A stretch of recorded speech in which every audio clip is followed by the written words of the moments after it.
Halo sahabat Bunda, dimanapun berada ya, kita berjumpa lagi dengan Utiti dan juga saya ya. Hari ini kita mau bahas sesi yang baru ya, kelanjutan dari yang kemarin ya. Kita sudah bahas tentang MPASI dan juga ASI kemarin gitu ya. Dan hari ini kita mau bahas tentang golden period ya, atau masa emas gitu ya, periode emas dari setiap anak gitu ya. Setiap kita tuh punya masa-masa emas. Nah, itu apa? Nanti kita akan bahas bersama gitu ya. Mungkin langsung aja gitu ya. Mungkin kita langsung aja ke golden period itu tuh sebenarnya apa sih, OTT gitu ya. Oke. Golden period sekarang istilahnya itu diadopsi oleh Dinas Kesehatan maupun BKKBN gitu ya. Menjadi 1000 hari. 1000 hari pertama kehidupan. 1000 hari pertama kehidupan. 1000 hari HPK gitu ya. Iya, betul. 1000 HPK. 1000 hari itu dihitung mulai dari pembentukan. Ya, jadi selama kehamilan kita hitung kira-kira ya, enggak kira-kira ya, 270 hari. Ya, gitu 9 bulan 10 hari itu 270 hari. Terus setelah lahir kita hitung 730 hari. Sehingga nanti menjadi umur 24 bulan. 24 bulan.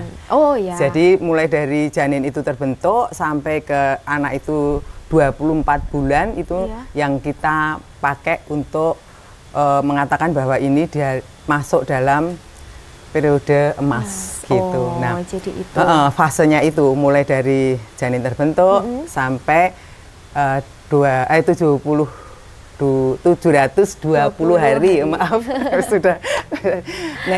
Nah itu kenapa ambil saat itu? Maksudnya gitu. Kenapa itu bisa dikatakan sebagai periode emas? Karena kita tahu emas itu pastian ya bernilai, berharga gitu ya. Kenapa itu? Nah itu karena betul-betul begini ya, betul-betul calon bayi ya, karena ini tadi kan ngitungnya mulai janin itu terbentuk ya, itu sudah harus ada satu modal gitulah, modal untuk membentuk satu janin yang sehat ya, secara jasmani maupun secara pertumbuhan, perkembangan juga gitu. Nah, di saat-saat itu seorang ibu ya akan mempersiapkan semuanya. Ya, kita ngomongnya ini tentang kehamilan yang diinginkan loh ya, karena memang di luar sana banyak yang kehamilan itu tidak diinginkan, belum diinginkan gitu. Jadi yang kita bicarakan sekarang ini adalah kehamilan yang diinginkan ya. Jadi betul-betul persiapan gitu.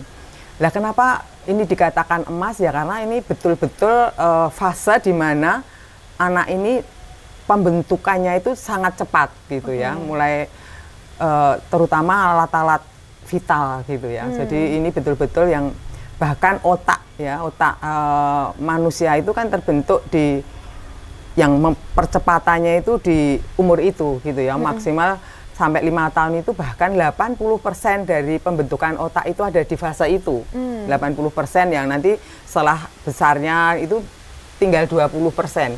Betapa ini penting sekali ya kita persiapkan, kita lakukan supaya menjadi generasi emas gitulah. Kalau ini kita namakan periode emas supaya kita menjadikan gitu ya periode generasi emas gitu ya. Jadi ternyata perkembangan otak manusia gitu ya, itu terjadi sampai di usia 5 tahun itu sebanyak 80%. Jadi semuanya itu banyak sekali yang dibentuk di situ. Dan kemudian sampai dewasa itu hanya 20%-nya. Wow, luar biasa itu ya para bunda ya. Jadi ternyata kita wajib mengerti nih, ternyata periode emas kenapa dikatakan emas, karena memang itu krusial sekali gitu ya. Krusial sekali. Sangat-sangat penting lah gitu. Sangat-sangat penting di situ. Nah, selain pembentukan di sana ada pembentukan otak itu, dan kemudian apa lagi sih yang terjadi di usia-usia emas, periode emas itu gitu. Nah, kalau saya mumpung belum lupa ya gitu. Kenapa hanya di 24 bulan ya? Setelah kelahiran itu mulai ya 1000 hari lah gitu. Ya karena umur ini, kalau tadi kan 5 tahun itu pembentukan otak ya secara maksimal. Setelah itu sudah tidak bisa lagi untuk distimulus gitu ya. Maksudnya berat lah untuk menstimulus atau mengejar gitu. Nah, kenapa kita ambil di periode itu? Karena ini periode yang betul-betul waktu masih bisa dikoreksi. Gitu. Oh, sampai di 2 tahun ini, 24 betul. bulan. Kalau di 2 tahun ini ternyata terjadi kemunduran atau ketidaksempurnaan atau merasa kekurangan, gitu keterlambatan itu masih bisa dikoreksi supaya nanti kita bisa mengejar, misalnya gitu. Dari usia 2 tahun itu ya. Kenapa kita ambil yang itu kok tidak 5 tahun itu sudah terlambat, kalau 5 tahun baru kita koreksi gitu. Jadi seperti itu. Jadi memang sampai di 2 tahun itu emas, masa kita harus banyak kasih. Kalaupun itu sudah terlambat pun masih bisa dikejar sampai di usia 5 tahun. Kita Jadi itu koreksi di situ. Oke, maka itu dikatakan sebagai masa emas gitu ya. Nah, kemudian kan selain dari pembentukan tadi otak di perkembangan otak gitu tuh, sebenarnya apa sih yang bisa kita lakukan di masa-masa periode emas ini? Bahkan dikatakan tadi 1000 hari pertama kehidupan itu dari awal dia dibentuk. Apakah dari pembentukan itu tuh kita juga bisa berpartisipasi gitu loh? Soalnya kan di dalam kandungan ya, kita kan nggak bisa melihat, dan mungkin kalau udah lahir gitu kan kita bisa ngajarin. Nah, tapi kalau di dalam kandungan ini nanti seperti apa gitu? Ya. Kalau kita mulai dari awal ya, dari kandungan itu bahkan startnya itu mulai dari, kalau secara teori gitu memang mulai dari calon pengantin gitu ya. Tapi kalau saya memang ya beberapa literatur gitu bahwa untuk menjadi seorang ibu itu persiapannya mulai dari masa pubertas gitu ya. Begitu perempuan itu sudah menstruasi, saatnya dia akan membentuk atau mulai aset kesehatan reproduksinya itu mulai dimulai dirawat dibuat, terus diusahakan gitu. Contohnya gini, anak yang mulai menstruasi dia akan mengeluarkan darah ya secara periodik itu, akhirnya akan mengurangi paling tidak HB-nya gitu ya, harus dijaga supaya tidak terlalu anemia gitu. Makanya ada program pemerintah itu yang pemberian tablet tambah darah pada remaja gitu. Ya karena nanti kalau pada saat itu dia kondisi kesehatannya sudah tidak maksimal atau tidak bagus, pada saat itu sebetulnya kan reproduksi sudah mulai terjadi gitu ya, kesehatan reproduksi sudah mulai. Contohnya misalnya untuk laktasi itu juga dimulai dari masa pubertas itu. Jadi remaja sudah, oh ini besok aku akan menjadi seorang ibu yang berhasil menyusui dengan kondisi tubuhku yang seperti ini loh. Itu sudah dimulai sejak remaja itu, sejak pubertas itu gitu ya. Jadi makanya ada program pemerintah memberi suplemen tambah darah, ada perbaikan gizi gitu ya. Jadi mungkin sekarang ya mungkin mulai diberikan edukasi setiap saat untuk remaja-remaja itu, karena mau tidak mau kita melihat gaya hidup anak-anak sekarang gitu ya, dengan makanan yang bermacam-macam gitu, itu ya memang harus diwaspadai juga apakah itu memberi kontribusi yang bagus untuk tubuh seorang perempuan gitu. Kita fokusnya pada perempuan memang. Kalau laki-laki ya memang sebetulnya pun harus dijaga, tapi memang ibu ya yang akan hamil itu gitu. Itu mulai dari catatan calon pengantin gitu ya. Nah, dari calon pengantin tadi yang kita sudah start mulai dari seorang perempuan itu dari pubertas, nanti calon pengantin sendiri juga sudah harus mendapatkan pengetahuan yang banyak ya tentang bagaimana kesehatan reproduksi yang baik gitu ya, terus tentang pemberian imunisasi tetanus tetanus, karena terjadinya tetanus karena seorang ibu akan melahirkan, pasti terjadi pembukaan pembuluh darah antara ibu dan bayi, dan itu berisiko untuk kemasukan kuman. Ya, dan sampai sekarang memang kita masih waspadai itu ya, meskipun di daerah DIY gitu saya yakin sudah tidak ada lagi. Kalaupun ada 1-2 mungkin jadi KLB lah gitu ya. Jadi memang betul-betul kita sudah siapkan, sudah waspadai, mulai dari anak-anak SD pun dapat suntian ini ya, anti tetanus atau ini apa imunisasi tetanus ini itu. Nah itu mulai dari calon pengantin, terus setelah tadi ya calon pengantin sebetulnya di dalam kebetulan juga saya menjadi konselor untuk calon pengantin di gereja gitu ya. Jadi yang saya berikan untuk persiapan calon pengantin tentang kesehatan reproduksi itu bermacam-macam, mulai dari mengulang kembali pengenalan ya, pengenalan calon pengantin ini terhadap tubuhnya sendiri gitu. Jadi apa sih yang terjadi dengan tubuhku gitu? Apa yang terjadi nanti pada saat saya mau menikah, pas menikah gitu. Jadi sudah ada screening gitu loh.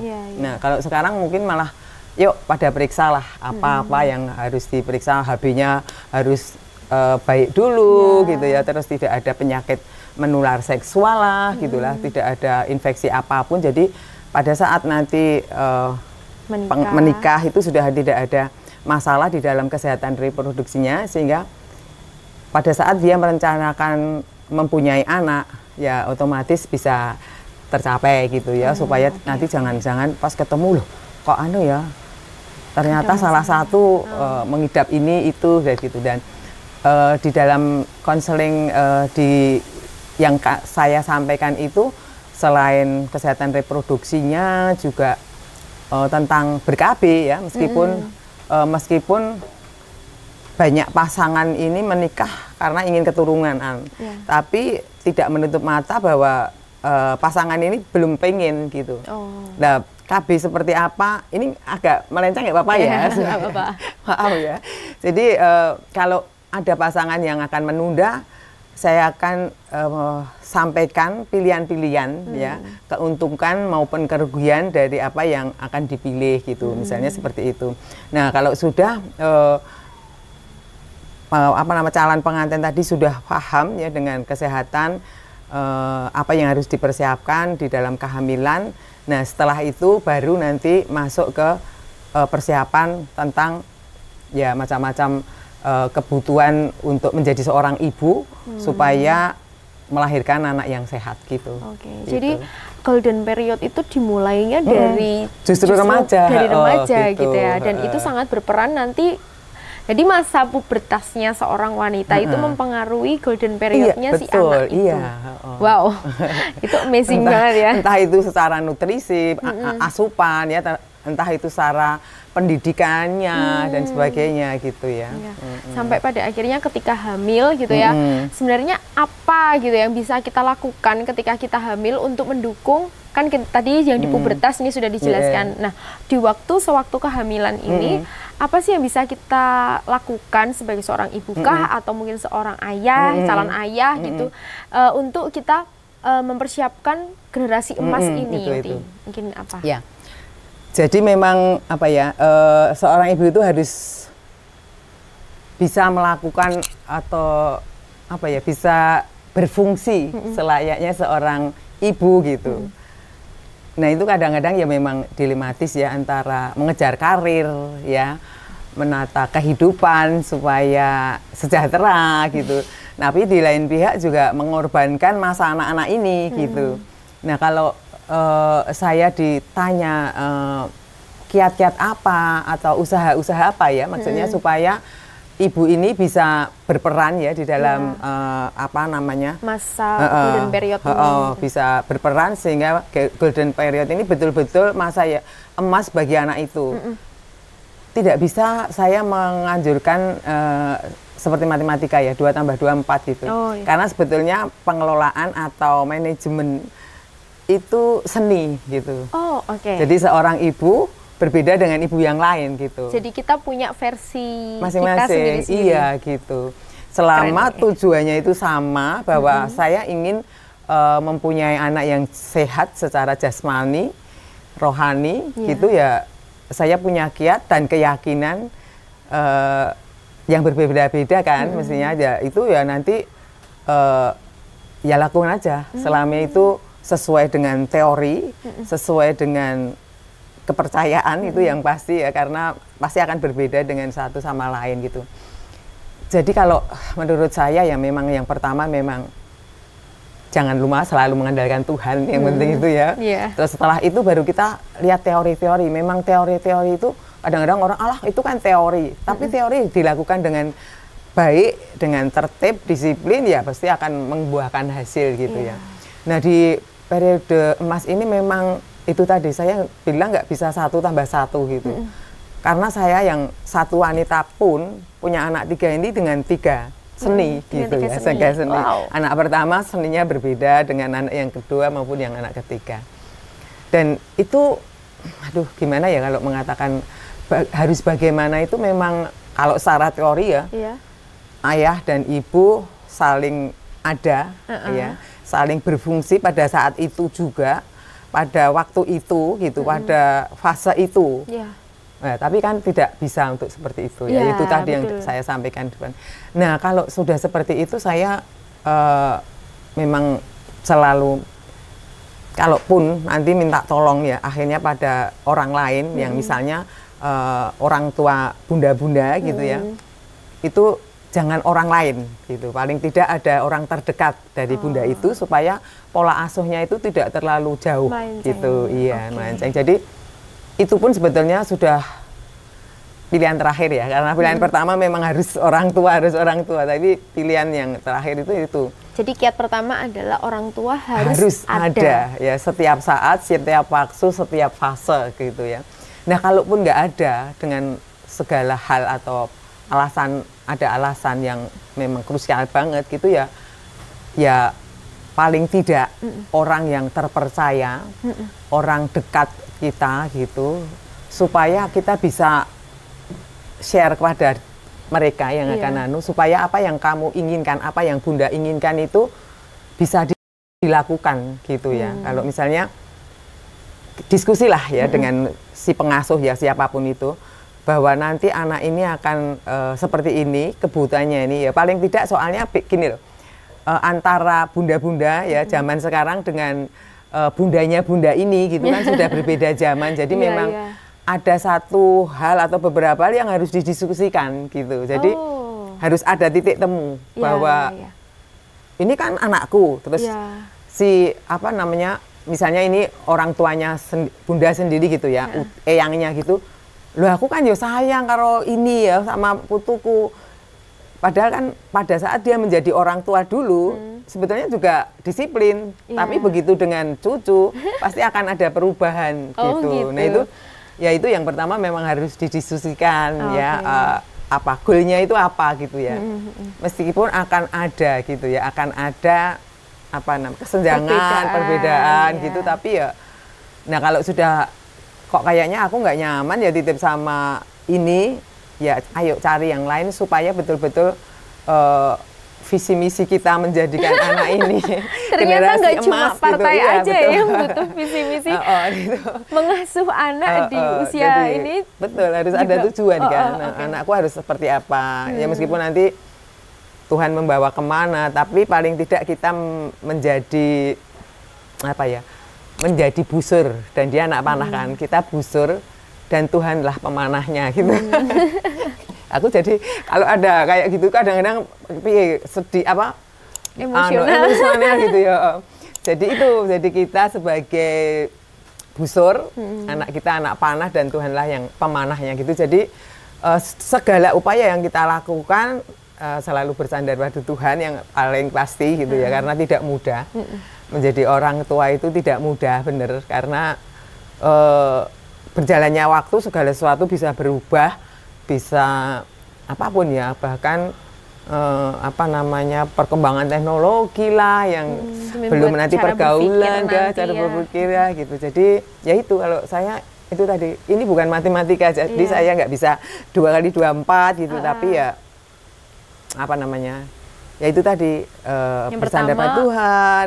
Terus yang kedua kita ikuti memang hal yang terbaik lah gitu ya. Terus usahakan kita selalu ada gitu ya. Nah, kalaupun nggak ada, diskusikan gitu ya, diskusikan dengan orang-orang terdekat yang memang kita percaya sesuai dengan goalnya kita mau bawa kemana gitu ya. Itu ya untuk di masa-masa Mas ini gitu ya, gitu di masa-masa Mas ini apabila nih kemudian misal terpaksanya orang tua nih nggak bisa selalu mendampingi, mungkin salah satu orang tua, ayahnya kah gitu kan, yang harus jauh gitu, atau kemungkinan tidak bisa, ada pun ibu, ada pun bunda, tapi bundanya kerja dan harus mungkin 8 jam bekerja, nanti pulang baru ketemu, jadi separuh waktunya itu ada tidak bersama dengan anaknya gitu. Apakah ada gitu dampak-dampak yang ditimbulkan gitu, maksudnya gara-gara itu apakah ada dampak yang ditimbulkan akibat tidak berjumpa dengan orang tua gitu? Ada. Oh ya.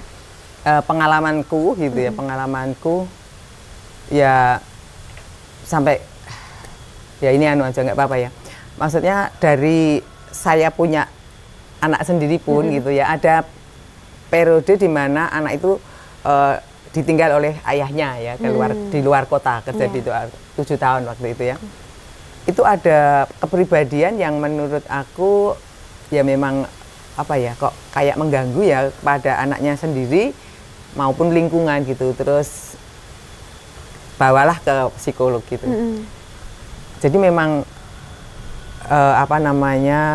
diagnosa dari psikolog tadi memang dia pernah kehilangan sosok ayah gitu ya selama itu. Nah itu memang ada. Nah jalan keluarnya apa ya, konsultasi ke ahlinya gitu supaya dia bisa memperbaiki gitu ya, memperbaiki kehilangan sosok ayah sehingga dia menjadi seperti ini gitu. Itu karena saya juga tidak banget ya dengan ya karena bukan ahli saya ya, bukan ahliku, jadi meskipun aku tahu, makanya saya bawa ke psikolog itu ya karena aku tahu ada sesuatu ini. Nah ternyata benar, dan ya konsultasi lah dengan psikolog ya, jadi memang ada ahli-ahli yang bisa kita datangi lah untuk itu gitu ya.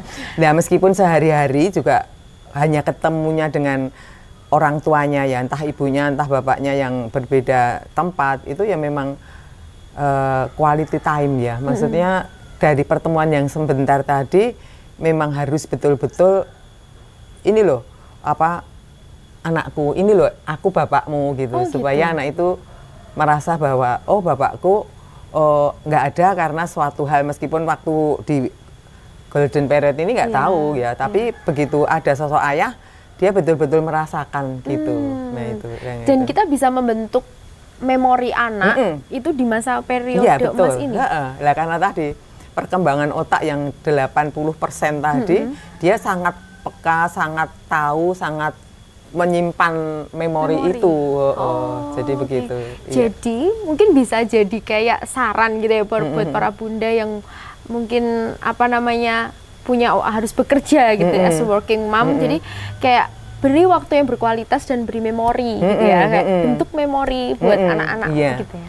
Nah itu yang negatifnya ya, karena memang sebetulnya negatif lah seorang anak untuk berpisah dengan tapi ambil aja lah kalau memang harus begitu ya, paling tidak gitu memberi pengalaman positif gitu ya, memberi pengalaman positif lah. Positif itu bukan berarti tidak pernah memarahi, tidak begitu, tetapi mendudukkan masalah ini pada tempatnya gitu. Meskipun anak 2 tahun kalau salah ya diberitahu ya, justru itu yang namanya positif itu, kalau salah ya kasih tahu ya, meskipun dengan bahasa anak, dengan kasih sayang gitu, tapi seperti itu positif gitu, perlakuan positif gitu. Nah setelah itu seorang ayah atau ibu itu yang memberi kesempatan untuk melakukan atau mencoba hal-hal yang lain yang kadang-kadang itu sepertinya risiko, tapi seorang orang tua memang harusnya memberi kesempatan itu anak untuk mencoba apapun itu gitu ya, apapun itu ya dalam rangka untuk perkembangannya gitu ya, bukan untuk misalnya anak pengen manjat ya karena mungkin karena ayahnya nggak pernah ada, terus tiba-tiba datang, terus ayahnya takut aja, nanti jatuh, ketemu aku baru kesini aja kok anakku tak bolehin manjat terus jatuh, enggak. Tapi biarkan aja. Jadi itu tadi, berikan selalu perlakukan dengan positif, beri kesempatan untuk mencoba. Selama itu positif, seorang ayah dan ibu yang akan mendampingi anak ini untuk melakukan ini tadi mencoba dengan memberi hal kesempatan baru. itu, memberi hal yang baru itu akan melatih, menstimulasi mereka begitu ya. Menstimulasi mereka dan memberi rasa percaya diri dan percaya pada orang tuaku. Oh gitu ya. Jadi kalau seorang eyang gitu ya, seorang kakek neneknya mungkin akan memberi kesempatan itu ya takut-takut karena ini bukan anakku, nanti kalau ada apa-apa, sedangkan anak ini butuh itu gitu. Jadi ya itu tadi seperti itu, perlakukan secara positif, terus mendampingi dalam hal mencoba hal baru gitu. Gitu ya. Nah kalau misal nih sampai pada akhirnya ada nggak sih pernah ada kasus yang ditemuin sama Utiti itu tentang bagaimana anak ini sampai akhirnya harus long distance, kemudian dia tidak punya tidak bisa mengeksplor ke hal-hal baru gitu. Apakah nanti di usianya setelah 2 tahun itu pernah ada kasus nggak? Maksudnya anak ini jadi seperti apa gitu kalau misalnya dia tidak mendapatkan sesuai dengan di usia emasnya ini tidak terpenuhi begitu? Ya mungkin ada ya, tapi secara pribadi aku belum pernah penelitian gitu ya. Tapi secara teori juga belum baca yang pasti, tapi ada pengalaman sih memang. Saya pikir apakah itu ada hubungan yang bahwa ada anak yang misalnya terlalu hiperaktif gitu ya, kayak GPP, gangguan pemusatan perhatian misalnya gitu ya, karena dia tidak pernah merasa diperhatikan gitu, jadi dia sibuk sendiri gitu. Nah itu bisa saja termasuk salah satunya adalah akibat dari ketidakhadiran orang yang selama ini ya mungkin pernah bondingnya bagus gitu, tiba-tiba harus pergi, mungkin seperti itu. Nah, jadi di memori 2 tahun itu sungguh sangat krusial ketika nanti itu dampaknya memang sampai ke sana-sana gitu ya. Bisa ke psikisnya, bisa ke yang lain-lainnya gitu ya. Luar biasa sekali ternyata. Nah, kemudian gimana caranya kita gitu ya, maksudnya para bunda-bunda ini dan juga mungkin para ayah gitu untuk bisa memenuhi kebutuhan mereka di dalam masa periode emas ini gitu. Gimana? Selain dia selalu hadir, apa yang bisa kita lakukan selain hadir di sana? Oh iya, ya itu kalau orang Jawa apa? Asih, asah, asuh itu ya. Kalau seasih pasti kasih sayang gitu ya, memberi kasih sayang yang cukup gitu. Nah itu tadi seperti yang aku sampaikan. Kita boleh marahin ya? Ya boleh. Boleh. Artinya bukan yang marah kasar ya, dengan lembut, bukan marah.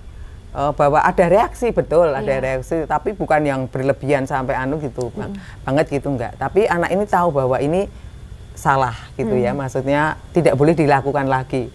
Nah kalau anak 2 tahun memang tidak bisa dibilang tidak boleh gitu ya. Nah itu yang karena memori anak itu kan yang masih kata-kata yang terakhir yang disimpan. Ya, jadi kalau tidak boleh artinya dia boleh gitu. Oh kamu tidak makan ya misalnya gitu ya, nanti yang diingat-ingat tidaknya mungkin pokoknya yang gitu. Jadi ya kalau memang jadi benar ya kalau kata-kata ini ada iklan-iklan gitu jangan intinya disarankan untuk positif tidak gitu. Menggunakan kata-kata negatif kata-kata negatif itu misalnya itu kasih sayang ya. Kasih sayang yang bukan membabi buta lah, apa-apa dibolehin, apa-apa dibenerin gitu ya. Nah kalau yang asuh itu berhubungan dengan nutrisi gitu ya, nutrisi. Jadi ya seorang orang tua ya pasti tahu sendiri kebutuhan anak itu ya tentang nutrisi yang seperti apa gitu. Karena kan paling tidak sesuai dengan kondisi orang tua ya. Jadi untuk itu pun orang tua yang paham bahwa anak ini membutuhkan ini karena ya itu tadi disesuaikan dengan kondisi orang tua. Itu untuk yang nutrisi. Juga untuk kesehatannya itu untuk kesehatan anak mendapat imunisasi, anak mendapat layanan kesehatan yang baik gitu ya. Anak dibawa untuk sosialisasi dengan sekitar, apalagi program pemerintah juga bagus di Posyandu itu gitu ya. karena di situ akan mendapatkan program-program yang menyasar gitu loh, menyasar untuk anak sesuai tahapan ya. Kalau Posyandu ini berjalan dengan baik ya, sesuai dengan yang kita harapkan bahwa di Posyandu anak-anak bisa bersosialisasi sesama anak kecil. Jadi ada stimulasi yang harus dilakukan. Walaupun gitu. mereka sebenarnya bisa sampai di usia itu mungkin bisa sendiri, tapi tetap kita butuh stimulasi ya. Ya nanti jangan sampai terlambat gitu ya. Jadi kalau misalnya umur 9 bulan tadi yang harusnya sudah bisa menjimpit kok belum bisanya genggam terus gitu.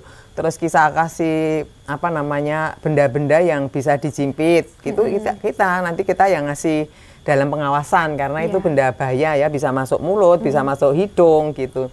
Nah itu kita lakukan, itu hak anak juga untuk mendapatkan pola asah ya, supaya betul-betul periode ini orang tua berfungsi gitu. Oke, luar biasa banget. Jadi di masa-masa, kalau saya boleh simpulkan dulu sedikit gitu ya. Jadi periode emas itu bisa dikatakan adalah 1000 hari pertama kehidupan dari dia masa pembuahan sampai akhirnya dia usia 24 bulan atau 2 tahun. Nah, di sana terjadi perkembangan otak sebanyak 80% gitu ya. Dan di sana makanya kita butuh tadi asuh di mana kita nutrisinya lah, imunisasi dan sebagainya, dan juga kemudian asah di mana kita perlu yang namanya stimulasi gitu. Dan di sana butuh yang namanya kehadiran orang tua, ini wajib gitu ya. Yang pertama dulu yang -1 ya, atau yang ke-0 adalah mengandalkan Tuhan gitu ya. Tadi yang kedua adalah bagaimana orang tua itu harus selalu ada. Kalau kepepetnya tidak ada, perlu kita bisa peran pengganti, di mana di sana perlu didiskusikan goalnya apa gitu. Oke, luar biasa banget ya obrolan kita hari ini, dan mungkin sampai di sini dulu gitu ya obrolan kita tentang golden period. Kalau nanti pengen tahu lebih banyak gitu, nanti bunda-bunda bisa komen di kolom komen atau mungkin bisa follow Instagram @kotasehat_Indonesia. Nanti bisa tanya-tanya, bisa dijawab langsung sama admin ya, atau mungkin nanti mau tanya lewat Instagram Kota Sehat Indonesia, tapi nanti bisa disalurkan ya ke UTT untuk bisa dijawab gitu. Nah, untuk mengakhiri sesi kita hari ini UTT, mungkin ada closing statement gitu untuk para bunda-bunda dan juga ayah, dan nggak cuma bunda ya, karena di golden period ini kita butuh semua support system untuk anak gitu ya.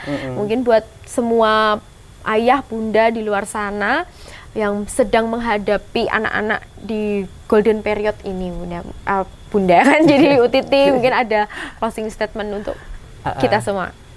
Closingnya apa ya? Ya di dalam periode emas ini memang satu fase yang kalau dikatakan berat ya berat, tapi itu sangat mengasihkan.